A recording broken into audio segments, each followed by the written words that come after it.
Aujourd'hui à l'émission, je me suis entretenu avec M. Éric Boilard du Salon Habitation Nouvelle-Beauce. La semaine dernière, on s'est déplacé à une conférence de presse où Maxime Bernier rendait hommage au Cercle des fermières qui fête leurs 100 ans.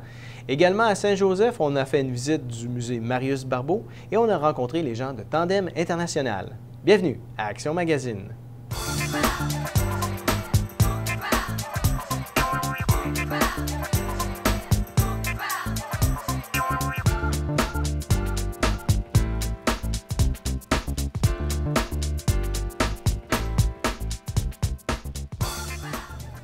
Le Cercle des fermières du Québec fête ses 100 ans et pour leur rendre hommage, Maxime Bernier nous a convoqués à une conférence de presse. Alors voici ce que Action Magazine a préparé pour vous. Premièrement, bonjour. Merci d'être ici avec nous aujourd'hui. Bien, on est ici aujourd'hui pour célébrer le 100e anniversaire des cercles de fermières au Québec. Et le plus vieux cercle de fermières de la Beauce, c'est celui de Beauceville, qui a été fondé en 1916. Donc l'an prochain, ça va être le 100e anniversaire du cercle de fermières de Beauceville. Le deuxième, c'est Saint-Georges-de-Beauce. Mais il y a 38 cercles de fermières en Beauce, des femmes qui sont très impliquées dans leur milieu. Et je voulais leur rendre hommage aujourd'hui et aussi dire à la population, bien, de ne pas oublier que c'est leur 100e anniversaire et de remercier les fermières pour leur implication dans la communauté. Elles font beaucoup de bénévolat et ça fait en sorte que dans différentes communautés, souvent, c'est la fermière qui fait en sorte qu'une activité va être une activité qui va attirer les gens, qui va bien se dérouler à cause du bénévolat derrière tout ça. Ces dames-là transmettent le patrimoine, mais aussi font du bénévolat dans leur communauté et il faut les remercier et leur rendre hommage. Et aujourd'hui, on voulait en profiter parce que c'est leur 100e anniversaire. Aujourd'hui, après 100 ans d'activité, l'association est fermement implantée. Monsieur Maxime Bernier a toujours été très proche des fermières et il n'a jamais manqué de réunions. Il les a toutes visitées, nos 38 cercles un peu partout. Il a toujours donné des conseils. Il a toujours participé à les activités. Ça a toujours intéressé du côté manuel, donner un coup de pouce, donner la valeur à les fermières pour tout le travail qu'ils font. Les cercles de fermiers, c'est un groupe de femmes qui sont mouvementées pour plusieurs intérêts. Le côté de la femme, l'intérêt de la femme, de l'enfant, de la famille, sont les gardiennes du patrimoine culturel, culinaire. Ils sont des femmes des femmes sont solidaires. Puis aussi pour venir à combler une certaine solitude. Des fois, en étant dans un cercle de fermiers, les femmes sont unies, ils partagent du savoir-faire, ils font des réunions. La mission, c'est la transmission de l'héritage, les connaissances, tout ce qu'on a appris à travers les ans. Alors, on me regarde ici, on garde le sourire dans 3. Bien, c'est important parce qu'elles sont impliquées. C'est des femmes impliquées dans leur milieu, c'est des femmes d'action, c'est des femmes modernes. Il ne faut pas oublier, dans les fermières, il y a des femmes à la retraite, mais il y a aussi des femmes actives sur le marché du travail. Il y a des jeunes fermières. On a présenté la plus jeune qui est rentrée dans le cercle des fermières à 14 ans. Il y a notre plus âgée, les fermières, 82 ans, qui est dans le cercle des fermières depuis plus de 44 ans. Donc, ça se transmet de mère en fille. Et aussi, bien, c'est de faire la promotion du cercle des fermières et de dire aux autres femmes, bien, n'hésitez pas à vous impliquer. C'est des activités qui sont intéressantes. Moi, j'ai la chance de pouvoir côtoyer ces dames-là dans mes activités en tant que députée. J'assiste souvent à leur exposition. Les fermières aujourd'hui, c'est juste 1% des femmes qui restent dans une ferme. Alors aujourd'hui, les fermières, on dit c'est 90% qui sont des femmes modernes, qui travaillent, qui ne sont pas au foyer, sont des femmes impliquées. Il y a aussi des retraités qui sont des membres fermières. Ce sont des infirmiers, des enseignantes, il y a des chefs d'entreprise qui sont venus fermières. Donc, ce sont des femmes modernes, ce pas des petites vieilles qui vont juste tisser. C'est des femmes qui ne font pas juste de linge à vaisselle ou de petites choses. Ce sont des femmes qui ont des opinions. Ils travaillent dans la communauté, ils font du bénévolat, ils s'intéressent beaucoup à tous les sujets d'actualité. Donc, ce sont des femmes qui s'unissent ensemble pour faire des recommandations. Les activités, il y en a beaucoup des activités. Les tricots graffiti, dans la Beauce comme ailleurs, un peu partout dans toute la région, la province du Québec, il va y avoir des tricots graffiti à peu près à la fin du mois d'avril, la température le permettant aussi. Mais ça peut être des arbres qui vont être décorés avec des tricots, ça peut être un banc d'un parc, ça peut être un monument. Ça va être très beau à voir. On veut que les fermières, cette année, on dise on est fiers de notre association. On est fiers d'être des fermiers. On est fiers de notre association. C'est pour ça. Ça, c'est le plus important, mais ça ne laisse pas pour se dire qu'il y en a beaucoup de petits cercles qui vont faire des activités comme des déjeuners, une exposition, ils vont faire des rencontres, ils vont faire un 5 à 7. Il y a différentes choses, il y a différentes activités qui vont se réaliser. On a notre grand congrès provincial à Victoriaville. Là aussi, ça va être une grande occasion, une grande festivité. Il y a une courte pointe qui a été confectionnée pour les 25 fédérations. Il va y avoir 25 courtes pointes exposées à Victoriaville. Ça, c'est les activités majeures qu'on a. Les logos plus actifs avec de vraies couleurs, ça représente beaucoup plus la femme moderne que les fermiers sont devenus. C'est un logo en mouvement. Ça représente vraiment l'action, la femme bouge, les fermiers ils sont là tout le temps, sont impliqués, des femmes actives. Puis c'est un cercle ouvert, le Q représente Québec, mais c'est un cercle ouvert parce que les fermiers sont ouverts à tout le monde. Tout simplement aller sur le site internet de la Cercle des fermiers du Québec, www.cfq.qc.ca. Venez changer les choses avec nous. Venez apporter ce que vous avez pour nous aider à nous donner un élan plus moderne. Venez partager vos forces avec la nôtre, puis à construire un meilleur avenir des fermières en étant plus moderne, à s'adapter peut-être plus à la femme qui travaille aujourd'hui. Mais il y a la place pour tout le monde. Donc, celles qui vont m'écouter, venez rejoindre, puis vous n'allez pas les regretter. C'est ça.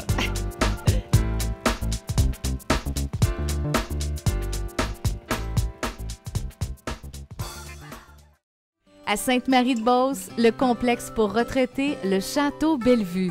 Une place de choix pour partager la sagesse de la retraite. J'arrive ici, moi, j'étais chez nous. Vous y découvrirez un centre avant-gardiste en formule tout inclus. Tout le monde est très gentil, accueillant, sociable. J'ai trouvé ça merveilleux. La vie de château, au moindre coût, au cœur de Sainte-Marie. Château Bellevue.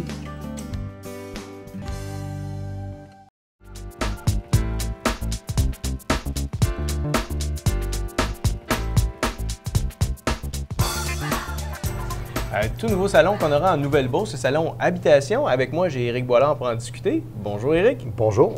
Donc, c'est quoi le nouveau salon qu'on va avoir à Sainte-Marie? Bien, c'est la première édition qu'on fait cette année. Par contre, on avait un peu d'expérience avant. On faisait le salon camping chasse et pêche.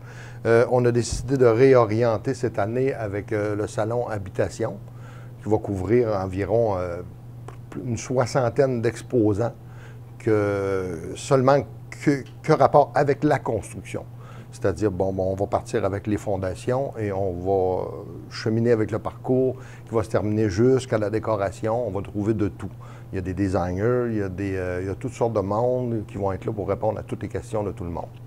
Le domaine de la construction, dans les dernières années, ça a été super fort. La rénovation aussi, c'est très à la mode. Fait que ça doit être très en demande, ce genre de salon-là? C'est très en demande. C'est la raison pour laquelle on a décidé de réorienter cette année. Parce que plusieurs commerçants du coin nous en ont parlé, en tout cas, pour faire un événement comme celui-là. Ce qui est plaisant, c'est ceux qui veulent se construire ou qui veulent rénover, justement. Ils n'ont pas besoin de courir plusieurs places. Ils se présentent au salon puis ils peuvent avoir tout sous le même toit. Tout sur le même toit. Même, on a un partenaire majeur avec nous, c'est les Profab, qui va construire une maison à l'extérieur, dans le parking. Et puis, elle va être visitable, cette maison-là. Ce qu'il y a d'attrait un petit peu qui va être bien le fun pour les gens, c'est que pour la plupart du monde ne connaissent pas la façon dont une maison usinée est construite. Ça veut dire qu'ils vont la construire, mais en partie, si on veut. Ils vont laisser des étapes à découvert pour montrer vraiment aux gens la façon dont une maison se construit. OK, c'est intéressant, ça. Oui. Puis, quelle autre chose que les gens vont pouvoir trouver aussi? Bien, il y a toutes sortes de choses. Près de 10 000 $ en prix à faire tirer. dont le premier prix qui vient de Meubles Accent en collaboration avec nous, GEM Concept, un ameublement de 4 000 $ à gagner. Ça, c'est le premier prix. Il y en a plusieurs autres. On a une dizaine de prix en tout à faire tirer. Les gens qui veulent justement acheter des billets ou c'est au profit de l'Embâcle, du sport-études Embâcle, avec la polyvalente Benoît Vachon. Eux autres s'occupent de faire la distribution des billets. On remet tous les profits à cette entreprise-là pour donner justement un coup de main aux jeunes qui vont pouvoir performer. On rappelle les dates, c'est à quel moment? C'est le 27, 28 et 29 mars qui vient. C'est tout près, on est proche. Au Centre Castel? Au Centre Castel. C'est complet, tous les exposants, tous les espaces sont vendus. Parfait. Est-ce qu'il y a un courriel ou une adresse Internet où on peut... C'est l'adresse Internet, c'est le salonhabitationnouvellebourse.com. Tous les détails sont là-dessus, les heures d'entrée, tout est là-dessus. Parfait. Bien, merci beaucoup. Bien, merci, ça me fait plaisir.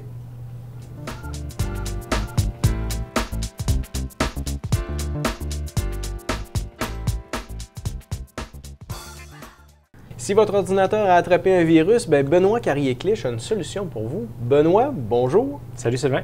Salut. Tu as des solutions pour ceux qui ont des virus? Oui, bien en réalité, c'est qu'on veut essayer de faire la différence avec les gens sur un virus et aussi un logiciel espion. Le logiciel espion qu'on appelle en anglais spyware. En réalité, les virus, c'est courant depuis des nombreuses années, depuis que l'informatique est existant à peu près une vingtaine d'années. Surtout avec l'arrivée de l'Internet. C'est beaucoup ça aujourd'hui qui a fait que les virus explosent. Un antivirus a toujours fait la fonction de bloquer les virus. Parce qu'un virus, la vraie définition, c'est un logiciel qui va s'incruster dans l'ordinateur, qui va aller effacer des données, endommager des données jusqu'à effacer le système que finalement c'est inexploitable. Versus aujourd'hui, qu'est-ce qu'on a de plus en plus sur le marché, depuis j'appelle ça à peu près une dizaine d'années, c'est qu'est-ce qu'on appelle des logiciels espions, des logiciels qu'on appelle spyware. Ces types de logiciels-là, c'est un peu différent des virus.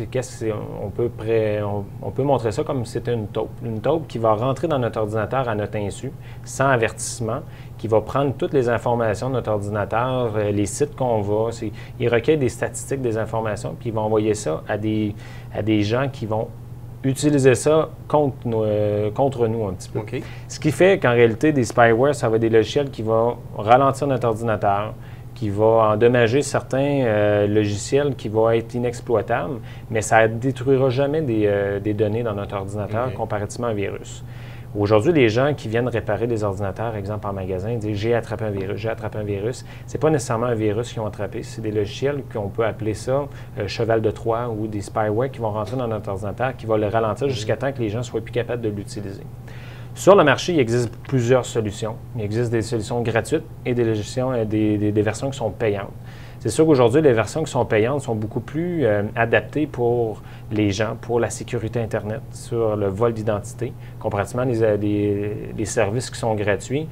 C'est le meilleur rapport qualité-prix, c'est gratuit, mais seulement ça ne protège pas autant. Okay. Qu'est-ce qui existe comme un logiciel gratuit? Microsoft ont le leur, qui va être Microsoft Sécurité Essentielle dans leur ordinateur. C'est totalement gratuit. Ça fait quand même bien l'ouvrage, seulement il y a des lacunes sur certains produits. Moi, j'ai amené deux grandes solutions qu'on a sur le marché, qu'on vend au magasin. Un premier qui va s'appeler Kaspersky et le deuxième qui s'appelle i7 Note 32. En réalité, ces deux marchands-là qui vont vendre ont un peu la même base de données pour la définition des virus et des spyware. Seulement, c'est qu'il y en a qui vont mieux aimer le type de fonctionnement Kaspersky et d'autres vont mieux aimer l'autre version qui est de Note 32. Dans leur version, ils vont utiliser des antivirus, comme ceux-ci, et des Internet de sécurité ou comme on appelle des Smart Security. La grosse différence, c'est que les antivirus vont bloquer pratiquement uniquement les virus. Mais aujourd'hui, on a besoin de plus de sécurité. On va tomber avec des logiciels qu'on appelle Internet Security. L'Internet Security, qu'est-ce que ça fait en gros? C'est que ça va bloquer, comme je parlais un peu, toutes vos transactions bancaires aujourd'hui, tout se fait sur Internet. Fait que c'est une sécurité qu'ils vont vous donner. Après ça, tout ce que vous allez envoyer comme adresse électronique ou recevoir comme email, à un moment donné, il faut avoir une sécurité qu'un virus ne bloquera pas nécessairement, et les fenêtres publicitaires et ces choses-là. Fait que c'est là aujourd'hui que c'est plus intéressant. Benoît, si on a déjà un virus à l'intérieur de l'ordinateur, de notre ordinateur, qu'est-ce qu'on peut faire? C'est sûr qu'un virus qui est déjà incrusté ou que ce soit un spyware qui est déjà dans l'ordinateur, la chose que les gens vont penser, c'est de s'acheter tout de suite un antivirus ou un anti-spyware, un logiciel espion. C'est un peu le même principe quand on va se blesser. Il faut désinfecter le bobo avant de mettre un plaster. Fait que souvent, c'est le même principe que nous, en atelier, on a d'autres sortes de logiciels qui vont être capables d'enlever toute l'information néfaste dans l'ordinateur pour permettre de l'installation. Parce que souvent, des virus ou des spyware ou des logiciels malveillants vont bloquer les installations d'antivirus pour ne pas être capable de se faire déloger si facilement que ça. Si on a un vieil antivirus sur notre ordinateur, on en rachète un nouveau, est-ce qu'on doit automatiquement désinstaller l'ancien? En réalité, on paye un service, ce n'est pas nécessairement pour le logiciel, c'est pour la base de données qui va se renouveler à chaque année. Habituellement, vous allez acheter des antivirus sur une base annuelle. En un an, il y a certaines versions qui vont être bonnes 2 ans, 3 ans. C'est que si on voit avec un Note 32 qu'on est rendu à la version 8 aujourd'hui, même si dans 3 ans, on reste avec la version 8, on va payer pour avoir les bases de données à jour. Mais explique-nous la base de données, qu'est-ce que tu veux dire par là, les bases de données? C'est qu'aujourd'hui, à chaque jour, à chaque minute, il y a un nouveau virus qui va arriver, il va y avoir un nouveau logiciel malveillant. C'est qu'en mettant la base de données à jour, c'est que c'est tout ce qui va être frais sur le marché qui va être protégé pour votre ordinateur. En fait, quand on ajoute l'antivirus, ce qui est à l'intérieur, c'est les virus déjà connus.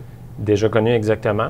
Puis si l'antivirus a été conçu il y a 6 mois, puis qu'on l'installe à la journée, bien, il y a 6 mois de retard. Fait que par Internet, on va mettre à jour les bases de données pour être sûr et certain qu'on soit protégé correctement. Puis quand on prend un antivirus qui est payant, on s'assure d'avoir ces mises à jour-là versus un autre gratuit. La gratuité va donner les mises à jour des bases de données. Est-ce qu'elles sont si rapides? Peut-être pas.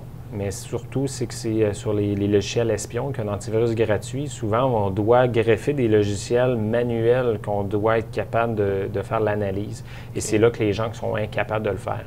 Parce que qu'est-ce qui arrive souvent, c'est que nous, en atelier, c'est qu'on va conseiller, oui, peut-être un antivirus qui est payant pour avoir des bases de données annuelles, sur une base de données annuelle, mais seulement ça va avoir une meilleure protection.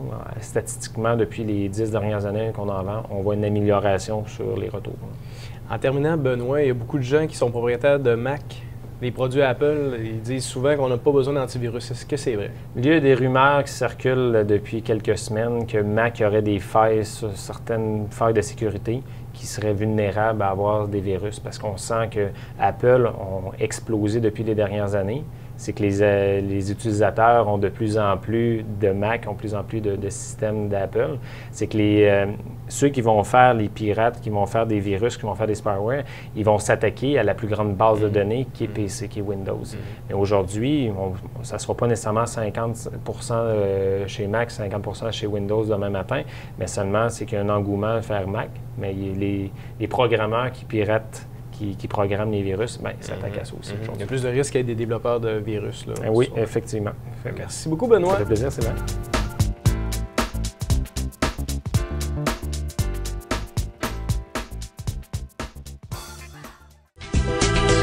Le salon Habitation Nouvelle-Beauce, c'est tout sur l'habitation, construction, rénovation, design intérieur, aménagement extérieur, piscine et spa. C'est un rendez-vous le 27, 28 et 29 mars prochain au Centre Castel de Sainte-Marie. Pour plus d'informations, www.salonhabitationnnb.com.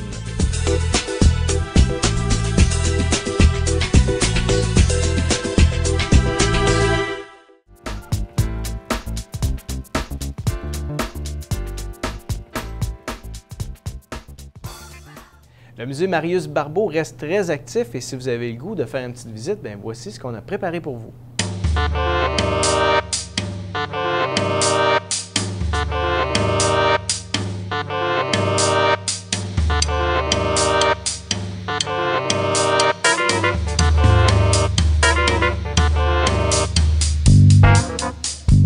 Alors, le musée Marius Barbeau est voué au patrimoine beauceron, alors à l'ensemble de la Beauce. On retrouve 32 000 objets qui sont précieusement dans nos collections, mais on présente aussi quelques milliers d'objets pour diffuser aux visiteurs ce que sont les beaucerons. Alors, on dit qu'ils sont des gens noirs, des gens entêtés, des gens d'entrepreneurship, mais on veut vraiment leur faire démontrer ici, en tout cas, on veut vraiment leur prouver à quel point on est les plus beaux, les plus fins et les plus gentils au monde. Habituellement, c'est toujours 4 expositions et un peu spécial ici, vos visites sont toujours guidées. Alors, vous avez toujours quelqu'un d'attribué et qui va vous suivre et qui va vous en faire beaucoup plus connaître que ce qu'il y a sur en termes de texte sur les murs. Alors, vous avez vraiment une visite colorée de nature. Le titre de l'exposition, c'est Silence de Fernande Forêt, qui est une artiste qui est originaire de la Gaspésie, mais qui habite à Rimouski depuis maintenant bon nombre d'années. Elle, ce qu'elle fait principalement, c'est de l'art numérique. Donc, elle prend des espèces végétales et minérales, principalement du Bas-Saint-Laurent, de la région, et ensuite elle les numérise, puis elle en fait des séries comme ça qu'elle fait imprimer sur du papier coton. Donc ici, ce qui est exprimé, c'est surtout en fait les cycles de la vie. Donc on peut voir l'exposition comme vraiment une façon de voir la vie qui va de la naissance à la mort. On a toujours souhaité mettre de l'avant et promouvoir le savoir-faire des Beaucerons. Alors ce savoir-là se dénote aussi par des produits artisanaux. Alors les gens peuvent repartir toujours avec un souvenir de la Beauce. Ici, vous êtes dans l'exposition de céramique de Beauce, qui retrace en fait l'histoire d'une entreprise, de cette entreprise-là, qui est Céramique de Beauce, qui est typiquement beauceronne. Et donc, à travers cette exposition-là, vous avez différentes vitrines qui vont vous montrer l'évolution des premières pièces au tout début jusqu'à tout ce qui est par rapport à la publicité ou comment la céramique a évolué au fil du temps pour en devenir pas juste utilitaire, mais aussi très artistique, avec esthétique aussi. C'est vraiment une entreprise qui est basée justement en Beauce, mais qui démontre aussi tout le caractère unique puis d'entrepreneurship aussi des Beaucerons et de leurs divers talents, mais c'est vraiment une réussite en tant qu'entreprise pour ce qui est de l'évolution. C'est une exposition permanente que vous pouvez voir en tout temps. Ce qui va changer par contre, ça va être, il va y avoir des fois des variations dans les différentes pièces qui vont être exposées, mais aussi par rapport à une des vitrines qui est dédiée aux collectionneurs. Et celle-là change évidemment dépendamment de ce que les gens vont nous proposer pour exposer, mais c'est uniquement des pièces uniques ou presque ou très rares. L'exposition s'appelle La Beauce, mythe et réalité. Donc, c'est une exposition qui est vouée pour en fait, la démonstration de tous les traits caractéristiques des Beaucerons sous 9 thèmes généraux. Donc, on peut faire le tour. C'est encore une fois une animation qui est guidée. Puis, ce qui est plaisant aussi de cette exposition-là, c'est qu'elle est animée, elle est dynamique parce que, par exemple, ici, vous avez le coin de l'architecture. Donc, vous avez une maison qu'on peut voir avec des traits particuliers qui sont démontables aussi, c'est ça qui est plaisant. Donc, par exemple, ici, vous avez les lucarnes. Puis, ce qui est unique aussi, on a les fausses cheminées donc les gens peuvent s'amuser avec les maisons. La rivière Chaudière, évidemment, qu'on a ici dans l'exposition Beauce, mythe et réalité.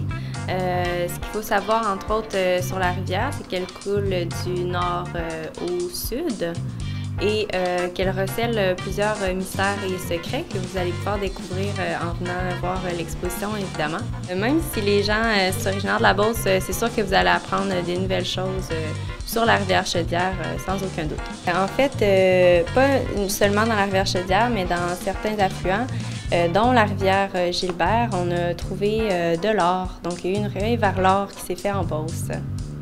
La rivière Chaudière est représentée par une vitre de couleur bleue et à l'intérieur, on voit plusieurs vitrines qui représentent différents mystères, comme je vous disais tout à l'heure, des différentes rivières de la Beauce et de la rivière Chaudière. Bien, par exemple, sur la sériculture, il y a énormément d'objets qui sont exposés, puis on sait que ça fait partie du Beauceron, le fait d'aller à la cabane à sucre, tout ça, donc c'est déjà quelque chose d'intéressant, mais on ajoute des informations que les Beaucerons ne connaissent probablement pas, avec des particularités et des objets rares aussi, entre autres. Sinon, vous avez aussi un côté par rapport à la politique, vous avez tout ce qui est militaire, il y a des Beaucerons qui se sont impliqués, Première Guerre, Deuxième Guerre mondiale, vous avez l'agriculture, tout ce qui est par rapport à la colonisation. Donc au tout début, la Beauce a commencé comment, voilà.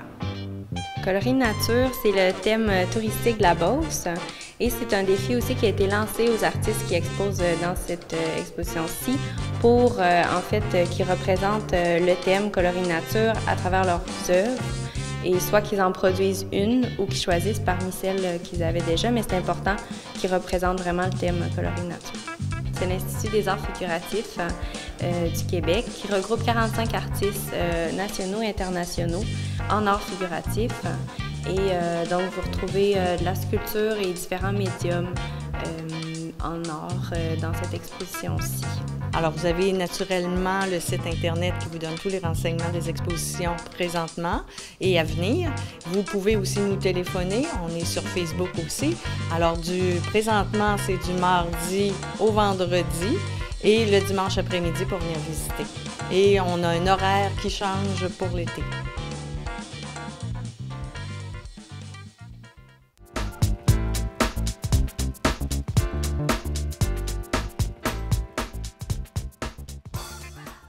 Tandem International, situé à Saint-Joseph, offre maintenant la possibilité de faire des tests d'anglais reconnus internationalement.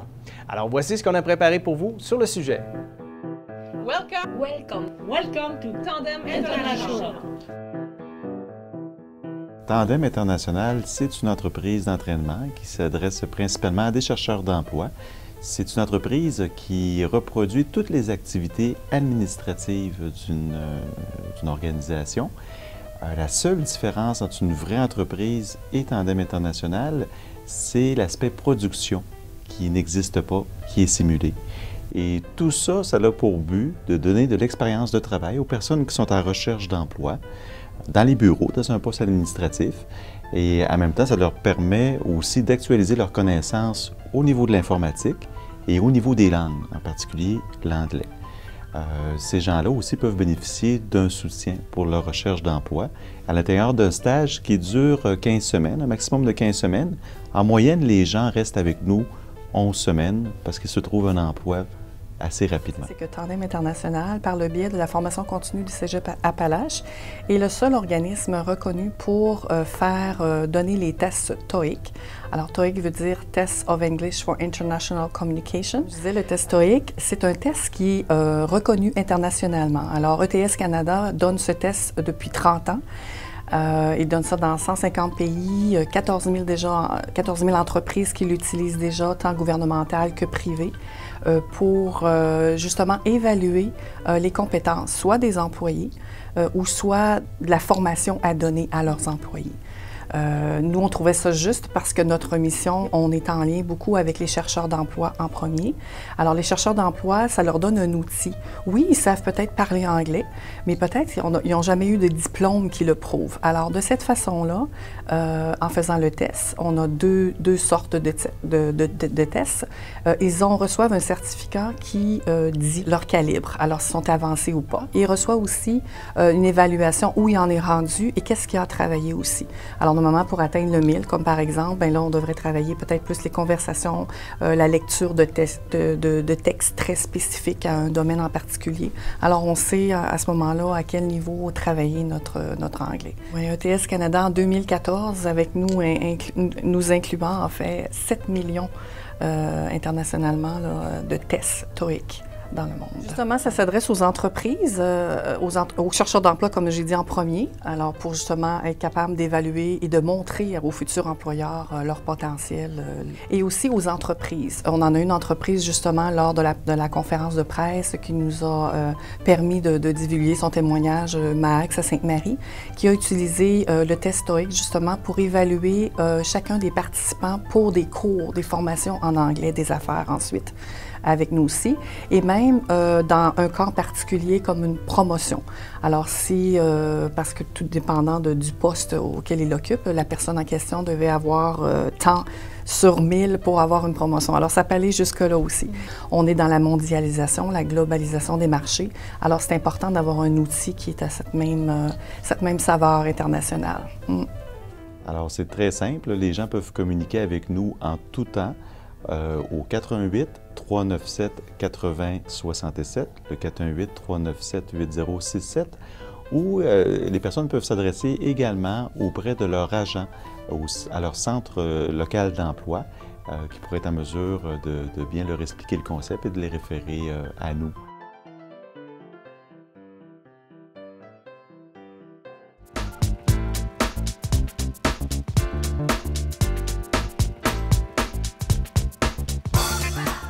Voilà, c'est ce qui complète Action Magazine de cette semaine. J'espère que vous avez apprécié. Si vous avez des commentaires ou des suggestions, vous pouvez le faire à câble11@action.ca. Je m'appelle Sylvain Goulet et je vous donne rendez-vous la semaine prochaine pour un autre Action Magazine.